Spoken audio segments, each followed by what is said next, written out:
प्रधानमंत्री नरेंद्र मोदी ने संयुक्त राष्ट्र में आतंकवाद और साइबर, समुद्री व अंतरिक्ष जैसे क्षेत्रों में संघर्ष के नए क्षेत्रों का मुद्दा उठाया। उन्होंने कहा कि इन मुद्दों पर कार्रवाई वैश्विक महत्वाकांक्षा से मेल खानी चाहिए। संयुक्त राष्ट्र के समिट फॉर फ्यूचर में इसराइल-हमास युद्ध व यूक्रेन संकट समेत दुनिया भर में संघर्षों की पृष्ठभूमि में पीएम मोदी ने कहा, मानवता की सफलता हमारी सामूहिक शक्ति में निहित है, युद्ध के मैदान में नहीं। दुनिया भर से आए नेताओं को संबोधित करते हुए पीएम मोदी ने कहा, नमस्कार, मैं संयुक्त राष्ट्र में 1.4 अरब भारतीयों या मानवता के छठे हिस्से की आवाज को उठाता हूँ। आज जब हम वैश्विक भविष्य पर चर्चा कर रहे हैं, हमें मानव केंद्रित दृष्टिकोण को सर्वोच्च प्राथमिकता देनी चाहिए।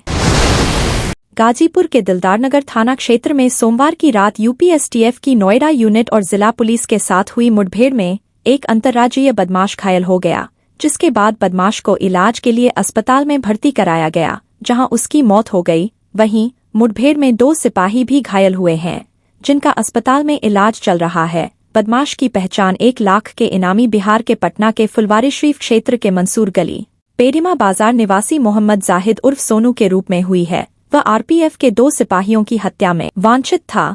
इससे पहले इस मामले में 6 आरोपी गिरफ्तार किए गए थे।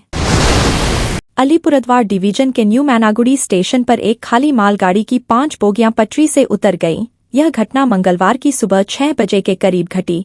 इस हादसे के बाद अन्य ट्रेनों को दूसरे मार्गों से भेजा गया, जिससे आवाजाही प्रभावित नहीं हुई। घटना की जानकारी पाकर डीआरएम अलीपुरद्वार समेत वरिष्ठ अधिकारी मौके पर पहुंचे। घटनास्थल पर मरम्मत का काम जारी है। स्टेशन अधीक्षक मुकेश कुमार ने कहा, हमें यह जानकारी मिली कि ट्रेन पटरी से उतर गई। यह घटना आज सुबह के 6 बजे के करीब घटी। इस हादसे में कोई हताहत नहीं हुआ। मरम्मत का काम जारी है। टीम इसकी जांच कर रही है। झारखंड राज्य कर्मचारी आयोग की ओर से राज्य में आबकारी कांस्टेबल भर्ती परीक्षा का आयोजन किया जा रहा है। यह परीक्षा युवकों के लिए अच्छी खबर की बजाय बुरी बनती जा रही है। इस परीक्षा के लिए होने वाला शारीरिक परीक्षण, फिजिकल टेस्ट कई युवकों की जान ले चुका है। दरअसल रामगढ़ जिले के सांकी गांव के 30 वर्षीय आदिवासी युवक अन्नू बेदिया की साहिबगंज जिले में आबकारी कांस्टेबलों के लिए भर्ती परीक्षा के दौरान 10 किलोमीटर की दौड़ में भाग लेने के दौरान गिरने से मौत हो गई। इसी के साथ शारीरिक टेस्ट की वजह से जान गंवाने वाले अभ्यर्थियों की संख्या 16 हो गई है।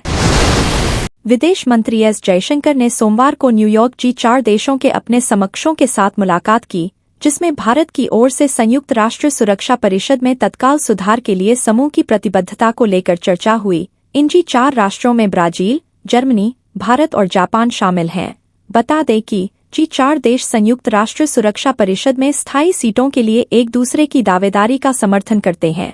आधिकारिक यात्रा पर अमेरिका आए विदेश मंत्री एस जयशंकर ने सोमवार को संयुक्त राष्ट्र महासभा के 79वें सत्र के दौरान जापान के विदेश मंत्री योको कामिकावा, जर्मनी की विदेश मंत्री अन्नालेना बैरबॉक और ब्राजील के विदेश मंत्री माउरो विएरा से मुलाकात की। त्रिपुरा के सिपाहीजाला जिले में मंगलवार को लगभग 400 विद्रोही त्रिपुरा के मुख्यमंत्री माणिक साहा के सामने अपने हथियार डाल देंगे। ये उग्रवादी NLFT और ATTF के हैं। गृह विभाग के एक अधिकारी ने कहा कि इसे लेकर दिल्ली में गृह मंत्री अमित शाह की मौजूदगी में केंद्र और राज्य सरकार के साथ समझौता ज्ञापन पर हस्ताक्षर किए गए थे। NLFT और ATTF के उग्रवादी जम्पुइजाला में त्रिपुरा स्टेट राइफल्स TSR की 7वीं बटालियन के मुख्यालय में सीएम के सामने अपने हथियार डालेंगे। एक वरिष्ठ पुलिस अधिकारी ने कहा कि दोनों समूहों ने 90 के दशक के बाद से 2 दशकों तक राज्य में कहर बरपाया था।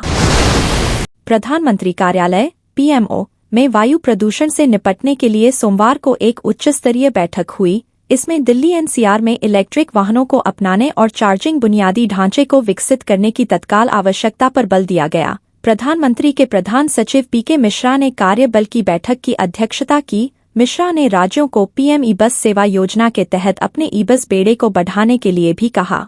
देश में 10,000 ई-बस जोड़ने का लक्ष्य है। उन्होंने राज्य सरकारों और कानून प्रवर्तन एजेंसियों से पटाखों पर प्रतिबंध को सख्ती से लागू करने का भी आग्रह किया।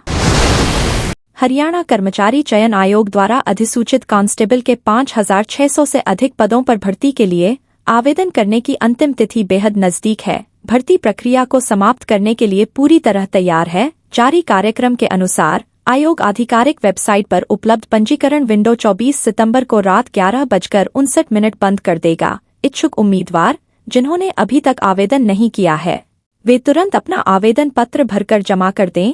गौरतलब है कि इस भर्ती के लिए आवेदन करने वाले उम्मीदवारों को आवेदन शुल्क का भुगतान नहीं करना है। ऐसे में तुरंत आवेदन पत्र भरकर जमा कर दें।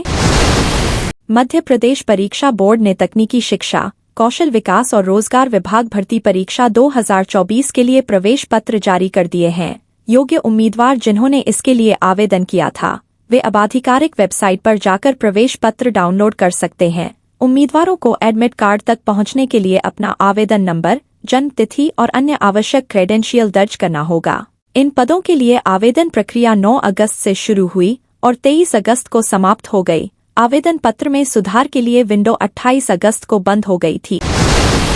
मैसूर शहरी विकास प्राधिकरण केस में कर्नाटक हाईकोर्ट ने मुख्यमंत्री सिद्धारमैया को राहत नहीं मिली है। हाईकोर्ट ने सीएम सिद्धारमैया पर केस चलने की मंजूरी दे दी है। हाईकोर्ट ने सुनवाई के दौरान कहा कि याचिका में बताए गए तथ्यों की जांच करने की जरूरत है। बता दें कि हाईकोर्ट ने 12 सितंबर को मामले की सुनवाई को पूरा कर अपने फैसले को सुरक्षित रख लिया था।